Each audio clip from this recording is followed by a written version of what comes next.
On the morning of October 9, 2020, a Texas state trooper pulled over a vehicle on a rural highway near the Oklahoma border. The woman behind the wheel was covered in blood. In her arms, she held a newborn baby. She told the trooper the child was hers. She said she had just given birth and needed to reach a hospital in Idabel, Oklahoma, an hour away. The trooper looked at the woman. He looked at the baby. Something was wrong. Everything was wrong. And within hours, one of the most disturbing crimes in modern Texas history would begin to unravel, revealing a murder nearly a year in the making, a fabricated pregnancy that deceived an entire community, and a young mother named Reagan Simmons Hancock who paid for her trust with her life. If this is your first time here, you are watching True Crime Dav, where we go deep into the cases that shake you to your core. Hit that like button and subscribe so you never miss a story like this one. Reagan Michelle Simmons Hancock was 21 years old. She lived in New Boston, Texas, a small, close-knit community in Bowie County, tucked into the far northeastern corner of the state. She was married to Homer Hancock. She was already the mother of a 3-year-old daughter named Kinsley. And in October of 2020, Reagan was approximately 34 weeks pregnant with her second child, a baby girl. Everyone who knew Reagan described the same person: warm, open, generous, the kind of woman who would let someone in without a second thought because she genuinely believed in people. That generosity would cost her everything.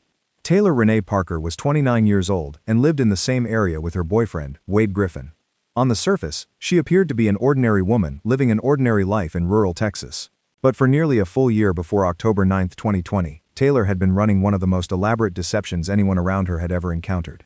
She had told Wade, his family, her own social circle, and anyone paying attention that she was pregnant with his baby girl. The lie was not small. It was not quiet. It was architectural, built piece by piece, layer by layer, until it surrounded her completely. Taylor held a gender reveal celebration. She had professional maternity photographs taken while wearing a prosthetic belly. She created a baby registry at Target. She and Wade furnished a nursery in their home, a fully decorated room waiting for a child who did not exist. She posted about the pregnancy on social media, documenting milestones and sharing updates as any expectant mother would. When she developed real health complications, including a pulmonary embolism that required visits to a cardiologist and an oncologist, she folded those legitimate medical issues into the pregnancy narrative, telling people the complications were baby-related. Even her home health visits, which were for her own cardiac condition, were framed publicly as pregnancy care. She had constructed a world, and she was living inside it. But a lie of this scale has a shelf life. By October 2020, Taylor was running out of time. She had been pregnant long enough that people expected a baby.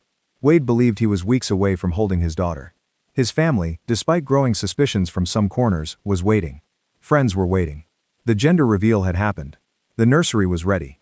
The registry had been seen. Taylor had reached the end of the road. She had to produce a baby, or she had to produce a devastating, convincing loss. There was no third option. In the days before the murder, Taylor's behavior became increasingly desperate and criminal. On Monday, October 5th, Wade believed they had an early morning hospital appointment, at 5 in the morning, for an induction. In the hours before they were supposed to leave, a fire broke out at their home. Both Taylor and Wade woke up, extinguished the fire, and went back to sleep, missing the appointment entirely.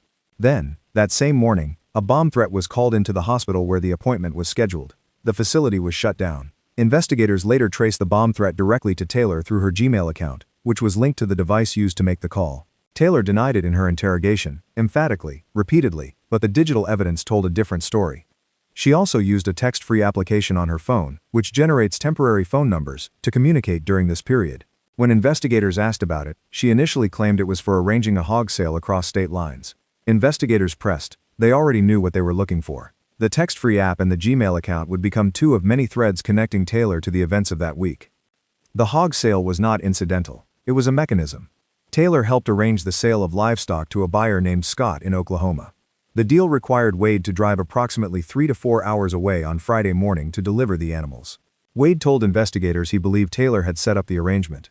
The buyer, when contacted by investigators, said he had no idea Wade was coming, that he had already purchased hogs that week because Taylor had failed to deliver on time, and Wade's arrival with over 100 animals was a surprise. Regardless of the precise details of how the deal was negotiated, the outcome was the same. Wade was going to be far away from New Boston on the morning of October 9. That was what Taylor needed.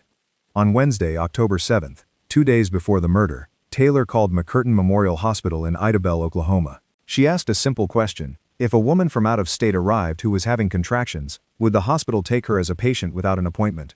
The answer was yes. No appointment was necessary. Walk-in admissions were accepted. Taylor had her destination locked in. On the night of Thursday, October 8, final arrangements were made.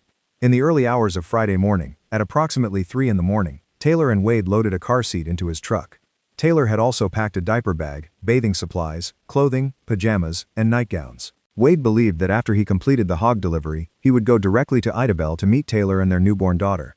The plan was set. He drove away before dawn. After Wade left, Taylor did not go directly to Reagan's house. According to investigators, she drove to a church parking lot near Reagan's neighborhood and sat there. She was making a decision. Whatever passed through her mind in that parking lot, she eventually chose to drive to Reagan's home.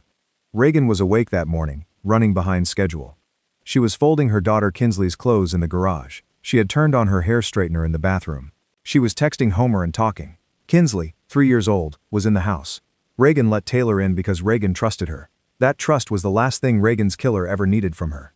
Taylor carried a diaper bag and a scalpel into that home. She also had nylon suture thread. She later told investigators she always carried a scalpel, that it was a routine item. Investigators did not accept that answer. A scalpel is not a routine item. A scalpel carried into the home of a 34-week pregnant woman, on the same morning that woman's unborn baby was forcibly removed from her body, is evidence of intent. What happened inside that house on the morning of October 9, 2020, involved extreme violence. Reagan sustained multiple lacerations to her face, wounds that medical examiners confirmed were made with a scalpel. A blade was found embedded in Reagan's neck, her abdomen was cut open, and her unborn daughter was removed from her womb in a violent, makeshift surgical procedure, performed without anesthesia, without sterile conditions, and without care for either Reagan or the child. Reagan was left on the floor. She was left to bleed. 3-year-old Kinsley was in that house the entire time.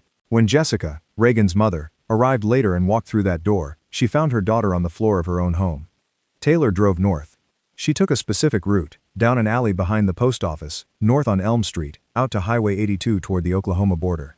She did not stop anywhere along the way. She did not call 911. She did not alert anyone that a woman was bleeding to death in New Boston. She drove, and she held that baby, and she headed toward Idabel. The state trooper who pulled her over on that highway saw a woman soaked in blood, holding a critically injured newborn, insisting she had just given birth. Taylor refused any suggestion of going to a Texas hospital. She would not go to St. Michael's, 20 minutes away. She would not go to Titus Regional. She demanded Idabel, Oklahoma, an hour in the opposite direction. When medics arrived, she continued the lie. At the hospital, she continued it still. She told doctors the baby was hers. She told Wade on the phone that the baby was his daughter. In her interrogation, she confirmed that when she left the house and got on the road with that child, she understood at some level that she had fulfilled the lie. That she could now tell Wade and everyone who had doubted her that she had delivered his baby girl. The baby, named Braxlyn Sage Hancock by Reagan's family, did not survive.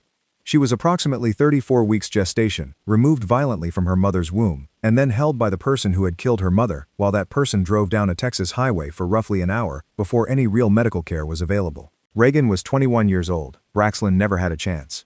Taylor Parker was arrested and charged with 2 counts of capital murder, 1 for Reagan, 1 for Braxlyn, along with kidnapping and additional charges related to the bomb threat. Her trial took place in Bowie County in the fall of 2022. The evidence presented included the interrogation recordings, body camera footage from the traffic stop, digital forensic evidence, medical testimony, and the testimony of those who knew both women. The jury heard everything. They returned a verdict of guilty on capital murder. They sentenced Taylor Renee Parker to death, making her the first woman to receive a death sentence in Bowie County, Texas. In her interrogation, when asked why she did it, Taylor said she didn't know. When asked what she would say to Reagan's family, she said she was sorry, that Reagan was such a good person and it never should have happened. When asked what she would do differently, she said she never would have lied. Every answer circled the lie and never quite reached the truth. Investigators told her directly, Reagan's 3-year-old daughter had to walk past her mother's body to get out of that house. Taylor's response was to ask investigators to stop showing her photographs. Kinsley is alive. She will grow up without her mother. She will grow up without the baby sister she never got to meet. What she saw that morning in her home will be something she carries for the rest of her life. Reagan's family, Homer, Jessica, and everyone who loved that young woman will carry it too. This was not a crime born of a single moment of rage. This was the conclusion of a year-long process of manipulation, deception, and escalating criminal behavior that ended with a pregnant woman murdered in her own home while her toddler was in the next room. Reagan Simmons Hancock opened her door because she trusted someone. And that someone walked in carrying everything she needed to take what was not hers to take. That is the story of Taylor Parker, and it is a story that should never be forgotten. If this case affected you the way it affected us, please take a moment to like this video and subscribe to True Crime Dav. Your support helps us continue telling these stories with the depth and respect they deserve. We will see you in the next one.